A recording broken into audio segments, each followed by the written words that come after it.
How is it going, everybody? Welcome to the Vej Athletics Performance Podcast. Performance, this is my most technical topic, probably possibly my favorite topic, but I'm a big fan of health as well. So today we're talking about swimming, training for swimming, and what I've used successfully with a lot of my national level swimmers here in Canada. So I've been working with swimmers at a high level now. We have Summer McIntosh, who made the last Olympics, did really well at 14 years old. Uh, Probably for the last 3 years, really dived in and really worked with a lot of swimmers. So that's a sport that I really had to dive into. And obviously having an athlete of that caliber on the roster, somebody like Summer, it's very important to make sure the little time that I have with her that we're optimizing it, that she's recovering from it, and that she's getting a benefit out of it. So here are some of the pieces that are really keys in the Vej Athletic program that we do with the swimmers. So number one is we sprint. You could just throw plyometrics in general there. But sprinting, we do a lot of sprinting. We do a lot of throws. We do a lot of ballistic work with kettlebells. We do a lot of jumps. I get my swimmers doing long jumps. I get my swimmers doing vertical jumps. So the thing that happens with a lot of these kids who grow up swimming is because their body is developed in the water, their nervous system really hasn't developed the ability to be fast and explosive. If you swim, you know that how limited you are in the water, how held back you are, and even when you feel you're being explosive in water, you aren't really. So when Summer was 12 years old, she was pushing cars. She was already doing a superset. We would push cars, and then she would do like a sprint. And that was to make things fun, and we had limited equipment. But if you're training swimmers or you're a swimmer and you're listening to this and you want to improve, get in the gym, start doing things that are more explosive on dry land. Don't always be doing weight training. Be doing slow movement. Something like a bench press is for most people is pretty slow. Something like a squat for most people is pretty slow. But if you're doing sprints, if you're doing rebounding long jumps, you are really training your nervous system to be fast and explosive. To build on that with most of my swimmers, pretty much all my kids, we do some form of weightlifting. I love hang work for swimmers because you have that rebound. I love just pulling off blocks because, again, for a swimmer, they haven't developed on land. Most of them do have a hard time getting into a squat position, getting into a deadlift position. But weightlifting I find really beneficial. And if you're a really good swimmer, you are going to go to a NCAA strength condition, an NCAA school, and you're probably going to be doing some weightlifting there. So I want my swimmers to know how to be doing a clean, know how to be doing a snatch, and I'll never send one of my kids out to another program and there to be movements that they won't know how to perform. They'll know how to perform those movements, even if we don't overload them. Third, I might even put this first into third, but in our training, it is a little bit lower than those other ballistic movements that I love, is pull-ups or vertical pulling.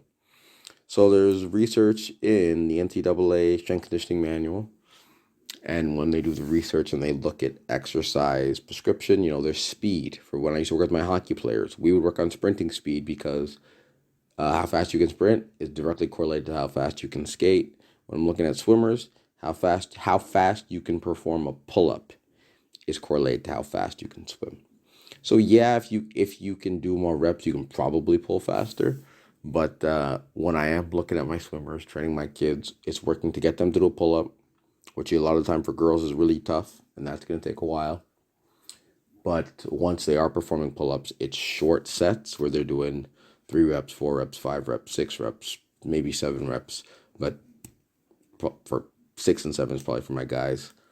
3, 4, 5s, but they're focusing on the speed of the pull-up, right? So I don't want to have one of my swimmers do a set of 7 pull-ups, and she can do the first 3 really fast, and then the last 4, 5, 6 are slow. They're ugly. Shoulders start curling in. No, let's do 5 sets of 3, and we got in 15 reps instead of 3 sets of 7 where on the first set, 3 were good. On the second set, 2 were good. On the third set, 1 or 2 were good, right? Let's get speed reps and get good. I speak so much French, I lose my vocabulary in English. I want to use a better word than good. But get good at that movement and are performing it at a high level. So third is pull-ups. Fourth is, I'm going to start going to our rehabilitation movements here, is shoulders, of course. Working on the shoulders. And when I say working on the shoulders, specifically working on external rotation. Swimmers perform in all their strokes a lot of internal rotation. And even in the backstroke, there's a little bit of internal rotation. And, we want to alleviate that in the gym and create a buffer there where their shoulders are strong enough to withstand what they're throwing at it. Hitting a streamlined position, also having loose and limber shoulders is huge. So shout out Kabuki Strength. I use a ton of Chris Duffins equipment and I love it. We use a Kabuki Strength boomstick, and we'll do rotator cuff and chest tie-in work and loosen that area up, create a little bit less rigidity in there and less hypertonicity. That's what I'm looking for. And we'll also use the shoulder rock. The Kabuki Strength makes the shoulder rock, and I have my swimmers use that every session. Summer McIntosh, I grabbed her one so that she could keep at home. So because she's not coming into train with me as often, she's part of the national program now. But that's something that she can continually use because it helps teach your shoulder how to be supple and how to be relaxed. Getting on a cable machine or using bands and doing external rotation work from various positions. We do it supinated. We do it prone with a supinated hand position, so palms facing up. We do it with a pronated hand position, palms facing down. We sometimes do it in neutral grips when we do like band wall slides. So strengthening external rotation from various positions because all those strokes that they're doing in the water are different, right? So we want them to be healthy and strong in those various positions. And then this also ties into prehab and reducing injury is doing ab work. So much of the stress in terms of kicking in the lower body that swimmers go under really stress the erectors, really stress the low back. And so in order to alleviate that, you'll see a lot of swimmers will have the anterior pelvic tilt, just like a sprinter would or a football player would, somebody who's explosive and doing a lot of sprinting. You'll see that also in swimmers. So one of the keys of alleviating that anterior pelvic tilt to keep the spine healthy, to get away from low back pain, is strengthening the abs, activating the glutes. I don't want to say stretching, but loosening or reducing the hypertonicity in the quads and the hip flexors, and then strengthening the abs so that they can alleviate and support the spine. So I think ab works in that. If you're any kind of really explosive athlete, you probably have a little bit of that pelvic tilt going on. So I do ab work with nearly all my athletes. But yeah, if you're a swimmer, you're developing those areas. Hanging leg raises I love. Ab wheels I love. Weighted planks I love. Later on, things like pal-off presses, suitcase carries, simple, straightforward stuff. The first couple that I mentioned is the hang leg raise and the ab wheel are really ones that need a lot of coaching for a lot of athletes to get it right.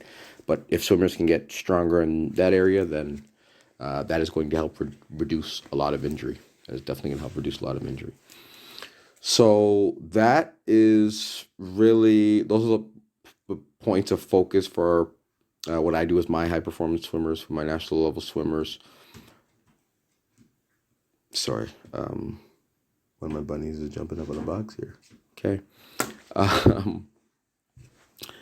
And the other thing is not killing them with volume. So swimming is a sport where these kids are doing such an insane amount of work in the pool that for their dryland work, I'm getting them to dip their toe in the water. I'm dipping them, giving them a little bit of taste, and then they come back and I'm saying, how are you feeling? How'd you recover? Blah, blah, blah. Were you too sore? Did it affect your swim? And then my girls usually are saying no. I give them a little more and I inch them up. How are you feeling after that? No, felt inch them a little bit more. If a time comes where they tell me, yeah, Jordan, after that I was really sore. Luckily, it hasn't occurred yet where we've done something that's really affected a practice or affected performance. That's going to cost them.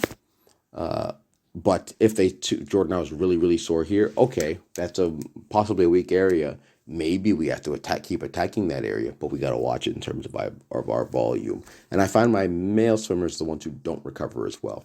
In physiology and physiology, the amount you can load, intensity, things of that nature are different between males and females. But I do find my males are the ones who are more affected by dryland training, who will come back and say, yo, Jordan, like, poof, that killed me.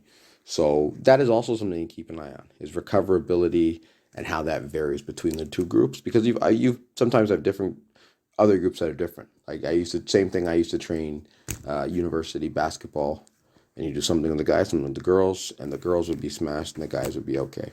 But in the swimming realm, in my experience, it's been the girls are really recoverable, and the guys, dry land stuff is a little bit tougher on them. So I reduce the load of my guys as much as possible.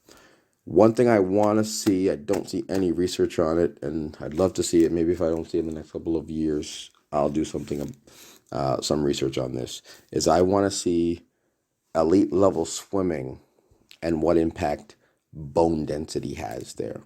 Because with my swimmers, obviously we're doing a lot of strength training. Obviously strength training calcifies bone more, makes it denser and possibly heavier. I think denser bone's going to be heavier. It's going to be harder to float. So I want to see how do you put it? The bone density profiles of elite level swimmers. That's what I love to see. Bone density profiles of an elite level swimmer compared to average person, compared to other sports, and how that looks.